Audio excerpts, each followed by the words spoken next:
নমস্কার বন্ধুরা, আশা করি সবাই ভালো আছেন। আপনাদের জন্য ছোট্ট একটা ভিডিও।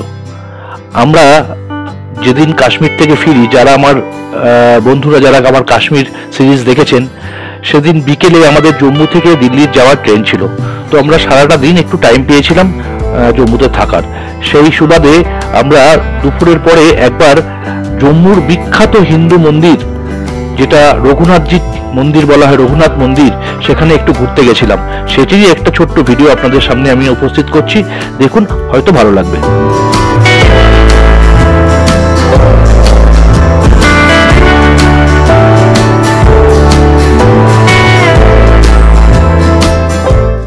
তো বন্ধুরা, আমরা যেখানে হোটেলটায় ছিলাম, সেই হোটেল থেকে আমাদের রঘুনাথজি টেম্পলের দূরত্ব হেঁটে হাঁটা পথে 7 মিনিট প্রায়। তো আমরা কি করব, লাঞ্চের পরে হাঁটতে হাঁটতে পৌঁছে গেলাম এই মন্দিরে। তো রাস্তায় যেতে যেতে একটা বাজার পড়ে, বাজারের মধ্যে দিয়ে একটুখানি হাঁটলেই সেই মন্দিরে পৌঁছানো যায়। সেই বাজারটাও খুব সুন্দর, অনেক কিছু কেনাকাটার জিনিস আছে। আপনারা চাইলে সেখান থেকে কিছু বাজার নিয়ে আসার জন্য করতেই পারেন।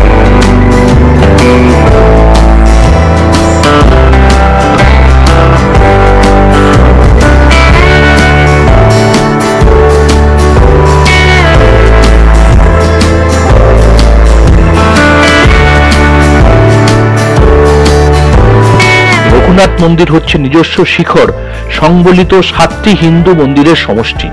এটি উত্তর ভারতের অন্যতম বড় মন্দির। এটি ভারতের জম্মু ও কাশ্মীরের অঙ্গরাজ্যের জম্মুতে অবস্থিত।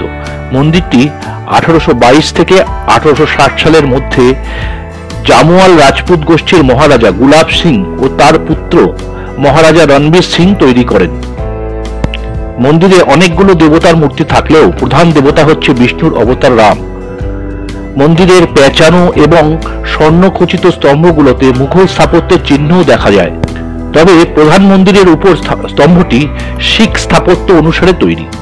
দেওয়ালের বিভিন্ন তাকে 300টিরও বেশি বিভিন্ন দেবদেবীর মূর্তি দেখা যায়। প্রধান মন্দিরের 15টি প্যানেল বিভিন্ন রকম কাজকর্ম রয়েছে, যেগুলি রামায়ণ, মহাভারত ও ভগবদ গীতার কাহিনী অনুসারে অঙ্কিত। মন্দিরটি জম্মু ও কাশ্মীরের জম্মুতে 18 কিলোমিটার পশ্চিমে শুইয়ে অবস্থিত।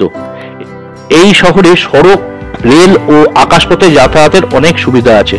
ন্যাশনাল হাইওয়ে 1 জম্মু শহরের মাঝখান থেকে বয়ে চলেছে এবং সারা দেশকে সংযুক্ত করেছে। জম্মু শহরের একটি রেল স্টেশন আছে, যার নাম জম্মু তাওয়াই, যেখান থেকে ভারতের প্রধান প্রধান শহরের সাথে রেল যোগাযোগও রয়েছে। এখান থেকে এক্সপ্রেস ট্রেনে দিল্লি, মুম্বাই, চেন্নাই, কলকাতা ও অমৃতসরের সাথে সরাসরি যোগাযোগ রাখে।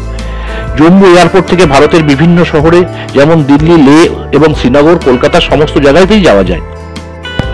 1765 সালের পরে জম্মু শিবলিকদের রাজত্বের সময় জম্মু এলাকায় প্রচুর পরিমাণে মন্দির তৈরি হয়, যা চলে 19 শতকের শুরু পর্যন্ত।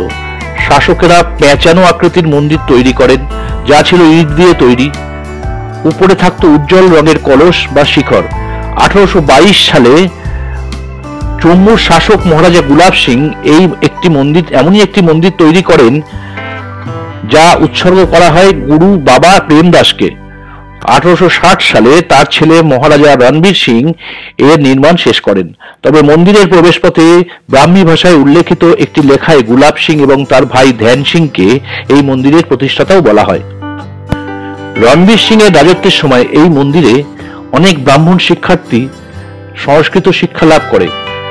মন্দিরের একটি অনুবাদ কেন্দ্র প্রতিষ্ঠা করা হয়, যেখানে আরবি ও ফরাসি ভাষায় দর্শন ও ইতিহাস এবং এর বিভিন্ন বই মুসলিম গবেষকরা অনুবাদ করতেন। সেই সাথে পণ্ডিতরাও বিভিন্ন ধর্মীয় পুস্তক হিন্দি ও ডগরি ভাষায় অনুবাদ করতেন। হিন্দু ও মুসলমানদের মাঝে বন্ধুত্ব তৈরি করার জন্য মহারাজা রণবীর সিং এই উদ্যোগ নেন। এর প্রশংসা করে স্যার অরেল স্টাইন বলেছেন, জ্ঞান ও ধারণার বিনিময়ের জন্য মহারাজার এই উদ্যোগ ছিল সত্যিই প্রশংসনীয়। তিনি চেয়েছিলেন রাজ্যের হিন্দু এবং মুসলমানদের গবেষকদের আরো আলোকিত করে তুলতে। মন্দিরে একটি গ্রন্থাগার রয়েছে, যেখানে বেশ কিছু বিরল সংস্কৃত কাজ দেখা যায়। তো বন্ধুরা, আমার ছোট্ট ইউটিউব চ্যানেলের ছোট্ট একটা ভিডিও আপনাদের সামনে শেয়ার করলাম। যদি ভালো লাগে সবাইকে মিলে দেখবেন, সবার সাথে শেয়ার করুন। আর আমার চ্যানেলটা সাবস্ক্রাইব করতে ভুলবেন না, যাতে আমি কোনো ভিডিও দিলে আপনাদের কাছে সরাসরি নোটিফিকেশন পৌঁছে যায়। ভালো থাকবেন, সুস্থ থাকবেন। নমস্কার।